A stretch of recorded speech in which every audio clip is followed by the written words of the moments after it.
Asyhadu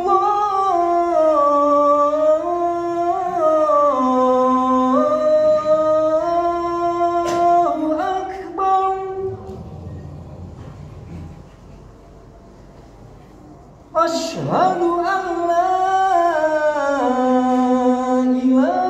ilaha illallah.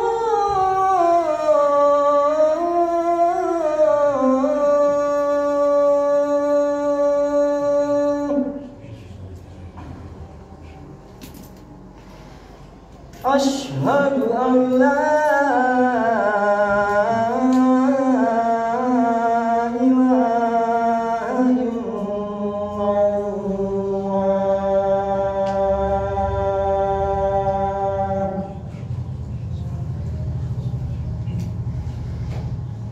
Asyhadu anna Muhammadar Rasulullah.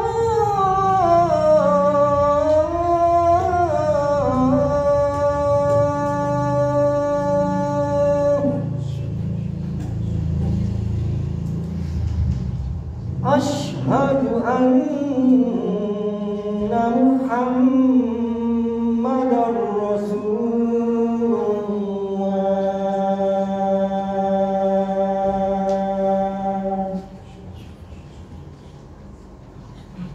Hayya 'alas shalah.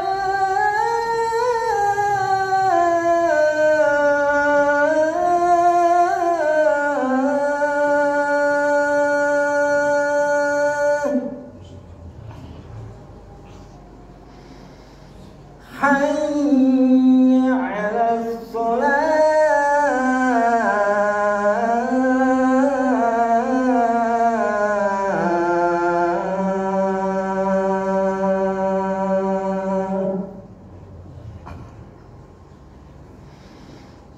Hayya 'alal falah.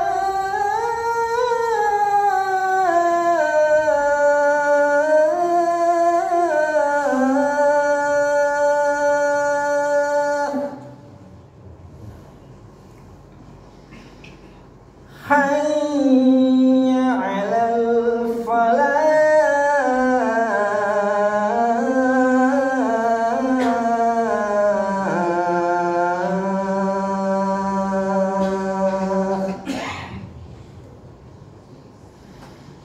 Allahu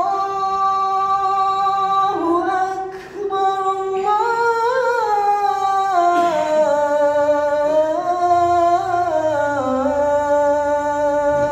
Allahu Akbar. La ilaha illallah.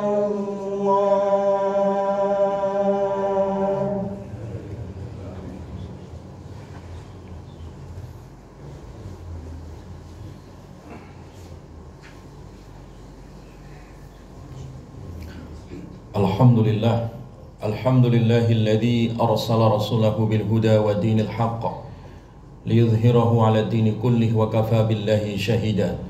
Asyhadu an la ilaha illallah wahdahu la syarikalah iqraran bihi wa tauhida, wa asyhadu anna Muhammadan 'abduhu wa rasuluh alladzi la nabiyya wa la rasula ba'da. Allahumma salli wa sallim wa barik ala nabiyyina Muhammadin wa ala alihi at-tahirin at-tayyibin wa ashabihi ajma'in wa man sara ala najihim ila yaumiddin. Faqad qala ta'ala fi kitabil karim, ya ayyuhalladzina amanu taqullaha wal tanzur nafsum ma qaddamat lighad wattaqullaha innallaha khabirum bima ta'malun. Ayyuhal muslimun, usikum wa nafsi bitaqwallah faqad fazal muttaqun. Kaum muslimin, sidang Jumat yang diberkahi oleh Allah Subhanahu wa taala, alhamdulillah, marilah kita senantiasa meningkatkan kualitas ketakwaan kita kepada Allah Subhanahu wa taala dengan sungguh-sungguh dan semaksimal mungkin melaksanakan segala yang diperintahkan oleh Allah dan juga menjauhi dari apa yang dilarang oleh Allah Subhanahu wa taala. Karena takwa ini adalah jalan kebaikan di dalam kehidupan kita, kehidupan dunia maupun kehidupan akhirat. Dan takwa inilah sebaik-baiknya bekal yang kelak akan kita bawa ketika kita mati, ketika kita menghadap Allah. Maka takwa adalah bekal abadi yang terbawa sampai akhirat nanti. Wa tazawwadu fa inna khairaz zadi taqwa. Berbekallah karena sebaik-baiknya bekal, kata Allah, adalah ketakwaan itu sendiri. Jamaah kaum muslimin sidang Jumat yang diberkahi oleh Allah Subhanahu wa taala. Kita berada di bulan Rabiul Awal, bulan semi, bulan di mana Jazirah Arab khususnya yang asalnya gersang, kemudian di Rabiul Awal ini tumbuhan mulai semi, sehingga sebagian bumi itu menjadi hijau. Dan di bulan ini ada sejarah yang terus dikenang dan ditulis di dalam kitab-kitab tafsir maupun kitab hadis maupun kitab-kitab sirah, bahwa Rasulullah SAW dilahirkan di bulan Rabiul Awal, di bulan semi. Rasulullah tidak dilahirkan di bulan Ramadan dan juga tidak dilahirkan di bulan-bulan haram, tidak dilahirkan di Ashhurul Hurum, tidak dilahirkan di bulan Rajab, tidak dilahirkan di bulan Dzulqa'dah, Dzulhijjah maupun Muharram, tetapi secara tersendiri memiliki ciri khas. Rabiul Awal inilah bulan kelahiran Rasulullah SAW, sebagai isyarat seakan-akan bumi Arab yang jahiliyah, yang gersang, dengan lahirnya Rasulullah SAW menjadi tumbuh semi hijau. Seakan-akan ini menjadi isyarat kehadiran Rasulullah SAW sebagai rahmatan lil alamin. Bahkan orang seperti Abu Jahal yang kafir, dan juga Abu Lahab yang juga dicela di dalam Al-Quran tentang kekafiran. Bagaimana Abu Lahab sampai diabadikan, tabbat yada abi lahabi wa tab. Tetapi ketika mendengar keponakannya telah lahir, yaitu Nabi Muhammad SAW, ketika lahir beliau saking girangnya, saking gembiranya, beliau memiliki seorang budak namanya Suwaibah. Seketika itu dimerdekakan karena untuk menyusui Nabi SAW. Walaupun akhirnya Abu Lahab ini memusuhi Nabi ketika Nabi diutus menjadi seorang Rasul. Ketika Abu Lahab ini mati, kemudian diriwayatkan oleh Imam Bukhari di dalam Sahih Bukhari, hadisnya sahih jamaah sekalian. Ini disebutkan oleh para muhaddis seperti Imam Bukhari dan juga Imam Al-Baihaqi, dan juga disebutkan di dalam tafsir para ulama tafsir seperti Imam At-Tabari ataupun Al-Qurtubi, dan juga disebutkan oleh para ulama qiraat seperti Imam Al-Jazari, bahwa ketika Abu Lahab mati, kemudian dimimpikan dan ditanya, bagaimana keadaanmu?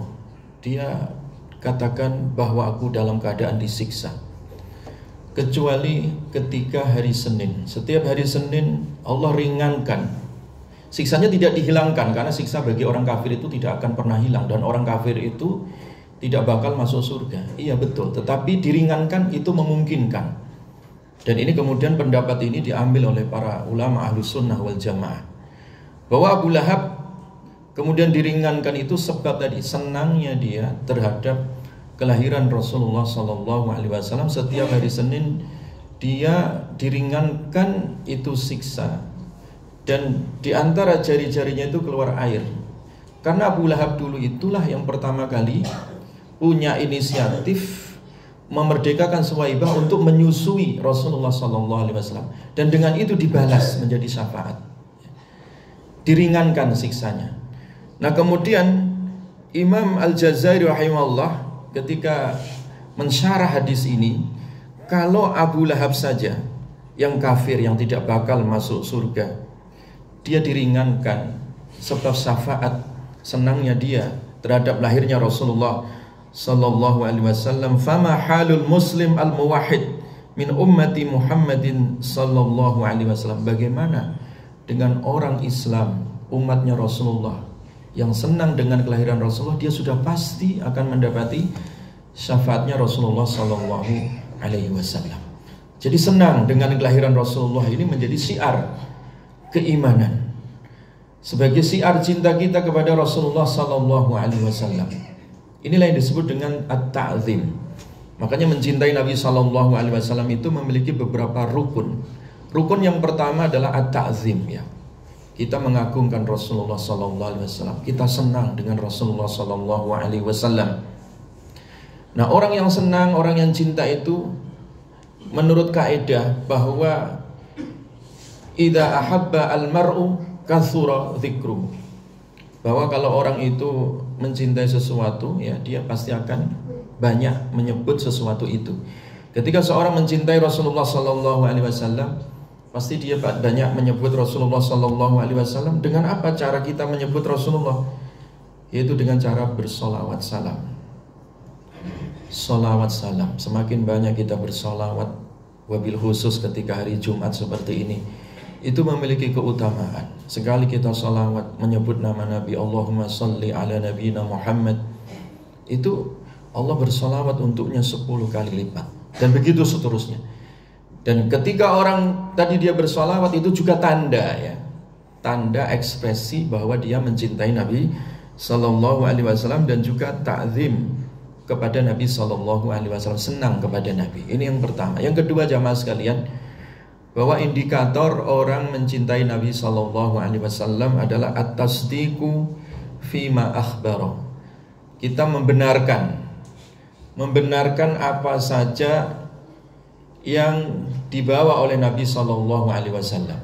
Apa yang diucapkan Nabi, apa yang dikerjakan oleh Nabi, apa yang ditetapkan oleh Nabi sallallahu alaihi wasallam, kita yakin. Tidak perlu kita meletakkan logika kita di atas sunnah Nabi sallallahu alaihi wasallam.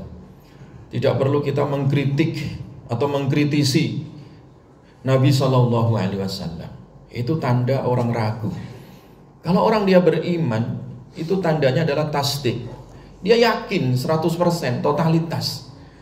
Jadi kalau Nabi mencontohkan sallu kama ra'aitumuni usolli, salatlah sebagaimana aku salat, ya sudah, kita yakin bahwa ini cara salatnya Nabi sallallahu alaihi wasallam itu benar, wahyu dari Allah. Wa ma yantiqu 'anil hawa in huwa illa wahyu yuha. Jadi Nabi itu tidak berucap berdasarkan hawa nafsu, tidak asal bicara, tidak asal bunyi, tidak. Tetapi in huwa illa wahyu yuha, itu adalah wahyu yang diturunkan, yang diberikan oleh Allah Subhanahu wa taala. Jadi ucapan Nabi, perbuatan Nabi itu adalah wahyu. Itu harus kita yakin, ya. Karena sekarang ini juga banyak gerakan-gerakan untuk meragu-ragukan hadis Nabi sallallahu alaihi wasallam. Itu yang disebut dengan harakatut tashkik. Gerakan meragu-ragukan hadis Nabi, ajaran Nabi. Itu yang disebut dengan ingkarus sunnah, mengingkari sunnah-sunnah atau hadis-hadis Nabi sallallahu alaihi wasallam, baik itu ucapan, perbuatan, maupun apa yang dicita-citakan ataupun yang ditetapkan oleh Nabi sallallahu alaihi wasallam. Maka kalau kita mengaku mencintai Nabi, harus tasdik, membenarkan apa yang dibawa oleh Nabi sallallahu alaihi wasallam. Nah, yang ketiga, jamaah sekalian, ketika kita sudah tasdik, maka rukun yang ketiga adalah al-ittiba, mengikuti.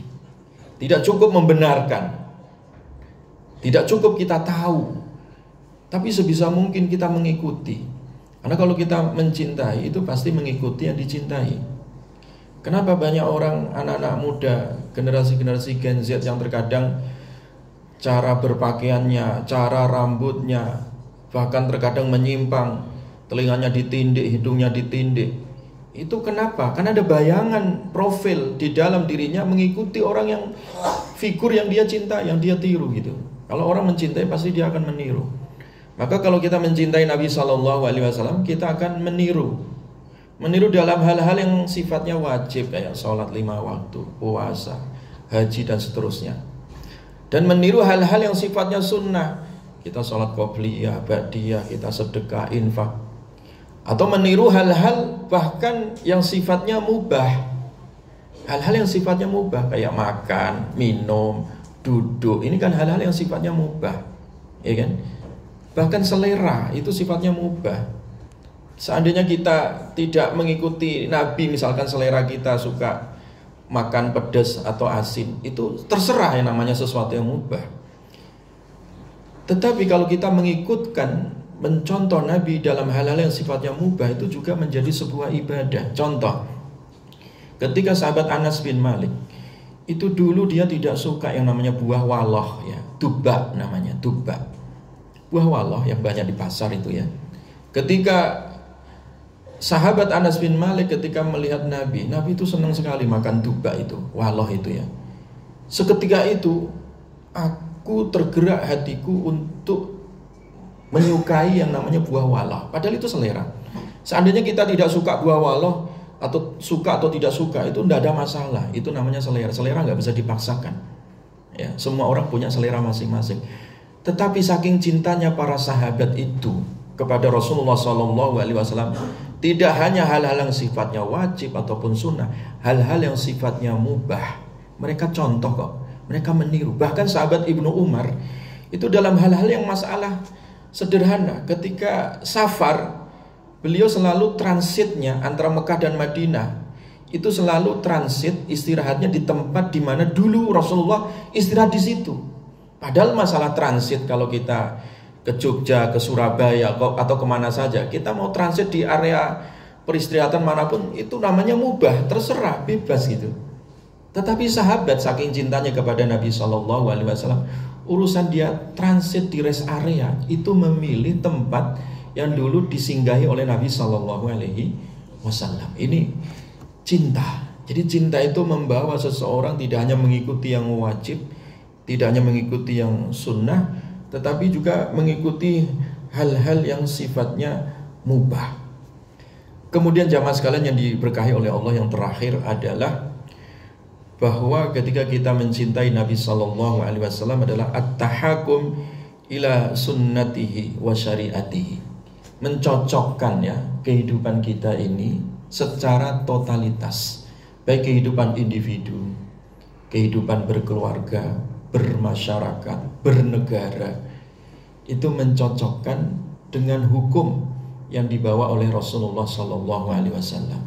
Kita cocokkan masalah ini halal ataukah haram. Itu ukurannya adalah dengan sunnahnya Nabi SAW, dengan risalahnya Nabi SAW.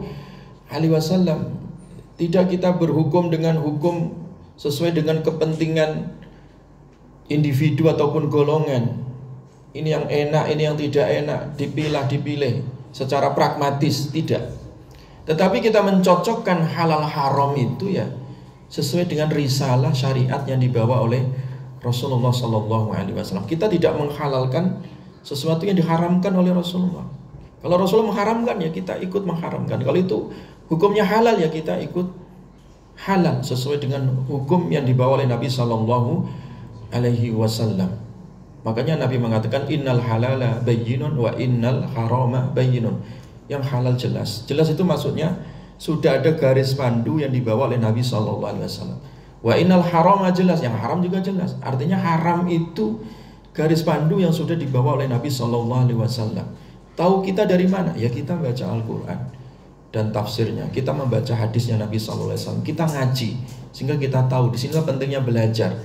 Belajar ini sebagai contoh tanda kita mencintai Nabi SAW, karena Nabi memerintahkan untuk belajar mencari ilmu. Talabul ilmi fardhatun ala kulli muslim, ya, bahwa ilmu itu wajib untuk dicari setiap muslim, supaya kita bisa mencocokkan kehidupan kita dengan Nabi adalah berdasarkan ilmu, bukan sekedar perasaan ataupun kepentingan atau hanya sekedar tradisi, tidak, tetapi betul-betul berdasarkan ilmu. Al ilmu qablal qauli wal amal, kata Imam Bukhari ya.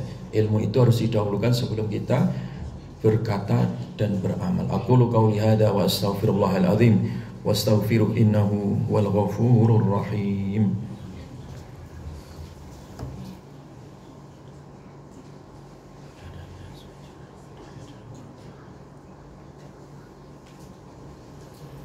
Alhamdulillah, innal hamdalillah nahmaduhu wa nasta'inuhu wa nastaghfiruh ونعوذ بالله من شرور أنفسنا ومن سيئات أعمالنا من يهده الله فلا مضل له ومن يضلل فلا هادي له أشهد أن لا إله إلا الله وحده لا شريك له وأشهد أن محمدا عبده ورسوله الذي لا نبي ولا رسول بعده فقال تعالى في كتاب الكريم يا أيها الذين آمنوا اتقوا الله حق تقاته ولا تموتن إلا وأنتم مسلمون فإن الله تعالى أمرنا بأن نصلي ونسلم على نبينا محمد صلى الله عليه وسلم وبدأ بنفسه ثم ثنى بملائكته وأمركم إن الله وملائكته يصلون على النبي يا أيها الذين آمنوا صلوا عليه وسلموا تسليما اللهم صل وسلم وبارك على نبينا محمد وعلى آله الطاهرين الطيبين وأصحابه أجمعين ومن سار على نهجهم إلى يوم الدين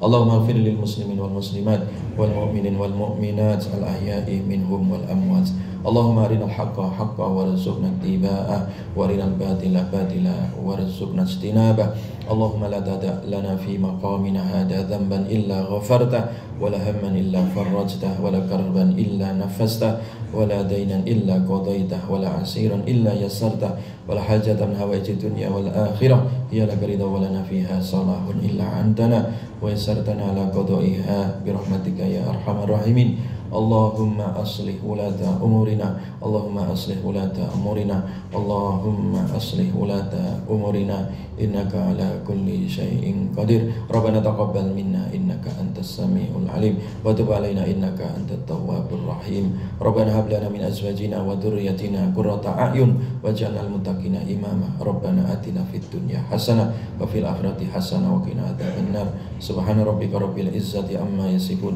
وسلام على المرسلين والحمد لله رب العالمين عباد الله إنه لا يأمر بالعدل والإحسان وإيتاء ذي القربى وينهى عن الفحشاء والمنكر والبغي يعظكم لعلكم تذكرون ولذكر الله أكبر أقيموا الصلاة